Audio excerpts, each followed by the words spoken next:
Bueno, Luis, y ahora, ¿sabes qué? Vamos a entrevistar a alguien que además de ser buenísimo en lo suyo, es muy divertido. Lo tenemos en línea, Andrés Hatum, que es un destacado académico, consultor y autor argentino especializado en temas de gestión del cambio, liderazgo y desarrollo organizacional. ¿Cómo estás, Andrés? ¿Cómo están? Andrés, quiero que la gente sepa que vos venís con una saga muy fuerte de libros que a mí me resultan muy buenos. Recordemos que escribiste El Antilíder en el 2018, Carreras Extraordinarias para Gente Común en el 2019, Infierno, Líderes y Organizaciones que Matan en el 2021, y de allí pasaste a Desactivar la Bomba, el actual libro que escuchaba hablar, o en el medio me perdí alguno. En el medio sí está Fragmentados, que es una breve historia de cómo el trabajo nos arruina la vida, y finalmente Desactivar la Bomba, que es mi primera novela, ficción, de una oficina de porquería con líderes horrorosos. En realidad el libro se tenía que llamar Jefechotismo, que es lo que le puse yo en el título. Perdón, ¿cómo? Que no te escuché bien.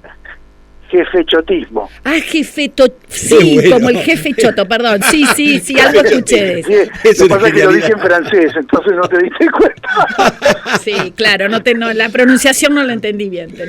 Claro, el jefechotismo, pero claro, la editorial casi se desmaya y ahí le buscamos un título acorde a lo que pasa dentro de la novela, ¿no? Claro. Es una historia básicamente empieza con una bomba que le estalla en la cara de un CEO, todo lo que pasa en una compañía típica de la gente que trabaja lo vale ver, decir, pero esto es así, ¿no? La directora de Recursos Humanos se llama en la novela Silvina Lagarca, y bueno, y así todos los nombres. Todo muy metafórico. Claro, hasta ahora venías contando de estas diferencias entre jefes, líderes, jefes en crisis, empleados desesperados, sí. Y lo volcaste en una novela, digamos. Lo volqué en una novela donde lo que uno ve es una oficina donde pasa de todo, ¿no? Con todos los sistemas de recursos humanos que nos imponen, que no sirven para nada, jefes que quieren poder y nos destruyen la vida. Igual al final hay una pequeña caja de herramientas para poder distinguir el jefechotismo y autoevaluarse para ver si uno es uno de estos jefes también. Y cómo sobrevivir al intento, ¿no? Digo, de los demás. Tal cual. O decir, mira, después de este test, mejor que yo no sea jefe de nadie, porque si no... Eso. Bueno, y escúchame, ahora que muchos están volviendo después de tantos días feriados a su casa y están soñando o con la expectativa de volver a su trabajo, y se supone que tienen una situación delicada en el ámbito laboral. ¿Qué les dirías a aquellas personas que tienen que cuidar su salud mental en el trabajo? Y su trabajo encima. Exactamente. Mira, pasar, sí. Vos diste en la tecla con algo que hoy está muy en boga y está muy en la carpeta de las organizaciones y en la mente de las personas, que es el bienestar propio, ¿sí?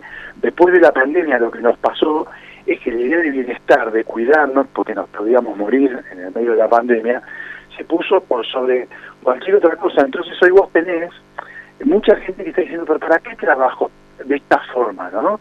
¿Para qué dar la vida por el trabajo cuando en realidad yo tengo que vivir vivir para trabajar para vivir, ¿no? Esa dicotomía de siempre. Agregarle a todo esto que la generación Z, que es la generación más joven, se incorporó en el trabajo, te diría, el mismo día que empezó la pandemia, entonces empezó a trabajar de otra forma.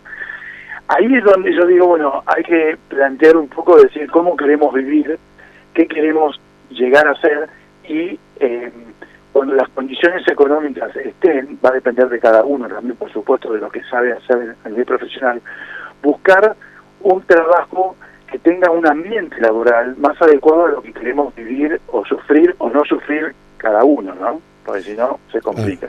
Andrés, un colateral positivo, ¿no es cierto?, de un fenómeno que, bueno, muchos lo asocian con cuestiones negativas, ¿no? Este reconocimiento individual, esta visión de la soberanía de uno, ¿no es cierto?, que la resigna a veces en una manada colectiva o en una organización jerárquica, ¿no? Pero Andrés, la empresa finalmente es como un barco, ¿no? Digo, tenés relaciones muy intensas personalmente.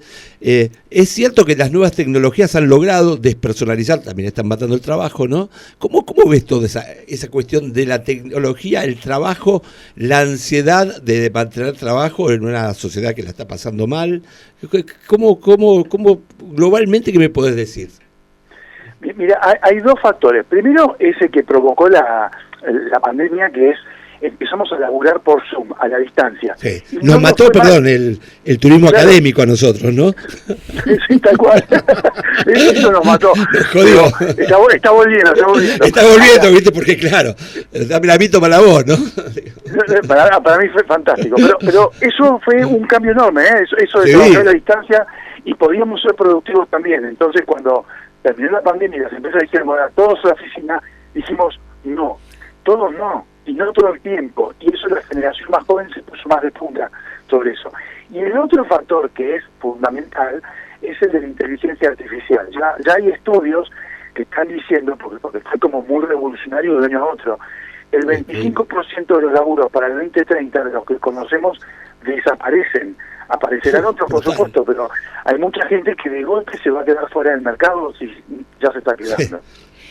Escuchame una cosa, Brutal. Yo siempre me pregunto si la edad, si la experiencia sirve, porque ahora con toda esta generación Z, uno dice, pero ¿cómo? Ellos son los que realmente pueden acceder a los trabajos, los que tenemos experiencia, ¿cómo estamos parados ante el trabajo? Y mira, yo entiendo tu no nos digas viejos meados, por favor. Pero realmente no es que te estoy presentando el fin de tu carrera, pero la realidad es que todo depende de las competencias que tengamos, ¿sí? Ajá. Entonces, esto está tan rápido que uno tiene que buscar las competencias que quiere ir teniendo para no quedar fuera del mercado. Y por supuesto depende del sector, pero nosotros más o menos estamos formados, tenemos un background de desarrollo importante. Hay gente que hace tareas más básicas. Imagínate en una cabina de peaje, ¿no? Sí. La tecnología acá se está resistiendo, pero la tecnología arrasó en todos lados. Entonces, ¿cómo recuperas a esa gente para el mercado laboral? Y mismo la inteligencia artificial en muchas personas muy formadas también está generando un poquito de estrago, ¿no? Y un poquito de miedo. Entonces yo lo que diría es no esperar a que nadie te ofrezca las competencias, ir a buscarlas en el mercado para decir, bueno, ¿qué tengo que estudiar? ¿Qué me tengo que formar? ¿Qué tengo que hacer? Y hoy ya no da lo mismo estudiar una cosa u otra tampoco, ¿no? Entonces, en el momento de decidir qué estudiar, pensar en ese largo plazo, me parece que es importante también. Y además hay un dato, que la vida laboral se extendió y que vos hoy a los 50 te sentís como de 40, ¿no? Me parece que eso también pesa un montón. Viste que dicen que los 40 son los nuevos 30, los 50 los nuevos 40, los 60. Sí, buenísimo. Estamos pegando la víctima para atrás. En cambio, yo tengo 60 y parezco de 80, pero Manaya es fortuna.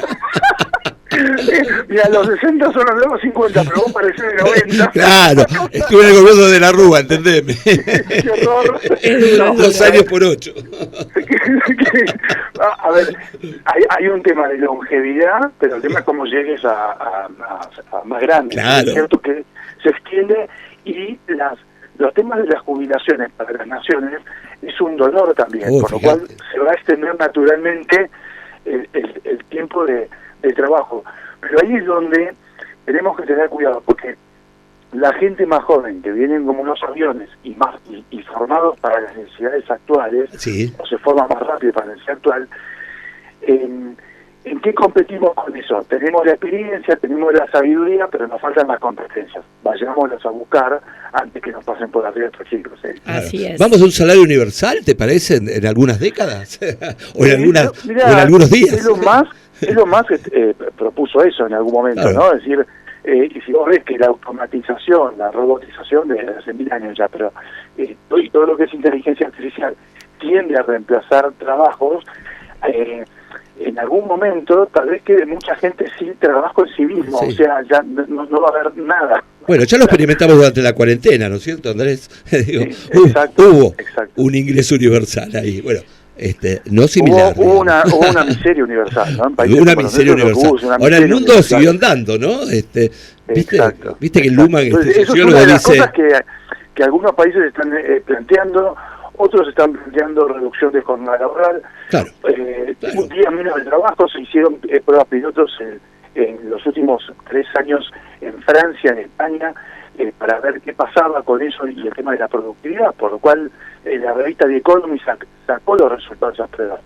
Se está planteando a futuro, pero no hay nada todavía decidido. Mira, me das ganas de trabajar de vuelta, che. Yo trabajé en el 87 10 minutos y no me gustó, pero ahora me estás dando ganas, Escuchen, es maravilloso. ¿Sabes qué quiero? Que me hagas la diferencia entre un líder o un jefe, o entre un buen jefe y un jefe chotismo. Bueno, ya está, mira, es muy fácil. Un buen jefe, y es sentido común, pero me parece que es difícil el sentido común. Un buen jefe, ¿quién es? Ese que baja del piso 45 a ver qué le pasa a la gente, tiene una capacidad de escucha enorme, habla poco, escucha mucho y es facilitador de su gente. El jefe chotista tiene 3 características: es narcisista, es abrasivo y es un psicópata. Entonces, ahí tenés una gran diferencia. Amplíame más. No me miren, che. Amplíame más sobre este mal jefe narcisista, corrosivo. Contame un poquito más. Dame un ejemplo de estos típicos. Yo lo que te digo, primero lo que tenés que hacer es echar a ese que está al lado tuyo. No, él se hace, pero no es. Soy un dulce. Bueno, a ver, narcisista es el peor pecado de cualquier líder, sea en una organización, sea en la sociedad, los políticos. Todos tienen un nivel de narcisismo y de ego ampliado, que no está mal porque tienen cosas para poder realizar. El tema es cuando se va de mambo, ¿no? Claro. El narcisista es el que se rodea de enanitos de jardín, que vean todos como menos, se rodea de obsecuentes, se mira el espejo de Blancanieves y dice: soy el más lindo, la más linda. Entonces, no podés ver la realidad que te rodea porque sos el emperador. Claro. En la política en política eso se ve con los mini-ministros, ¿viste? Que los presidentes últimamente eligen mini-ministros. Bueno, hay casos en la política argentina que son recontra narcisistas. Después tenés el psicópata. Es una calaña complicada porque vos lo ves y no te das cuenta lo que te puede llegar a hacer. Apuñalan por atrás, son maquiavélicos, manipuladores todo el tiempo. Exactamente.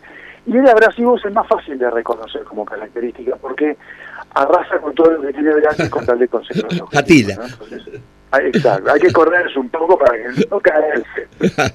Y desde el lado de los empleadores, ¿no? Porque muchos están en un estado de necesidad y no es tan fácil correrse de esos jefes, pero ¿vos qué les dirías a ellos? ¿Empleadores o empleados? No, perdón, empleados, perdón. Sí. Cambiar de laburo. Claro.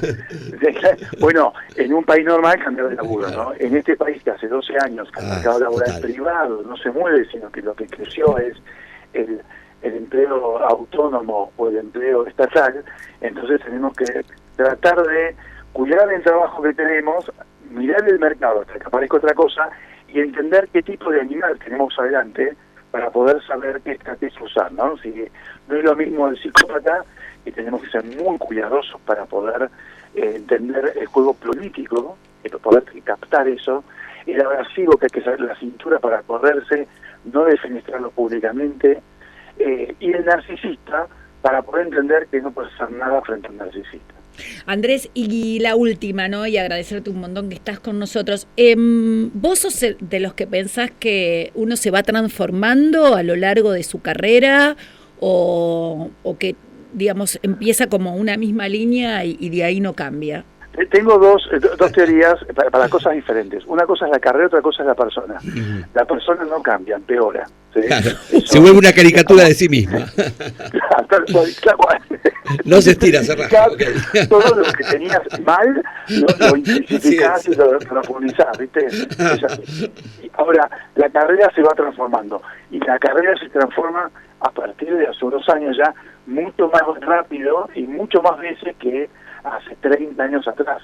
Entonces, tenemos que tener cuidado con esa persona que no cambia, con esa carrera que sí cambia. Entonces hay que buscar ese proceso de adaptación para lograr que si tu personalidad no cambia tanto, por lo menos que tus conductas y comportamientos cambien para que seas adaptable a las nuevas circunstancias de la carrera. Bueno, nos encantó hablar con vos. Gracias de nuevo por compartir.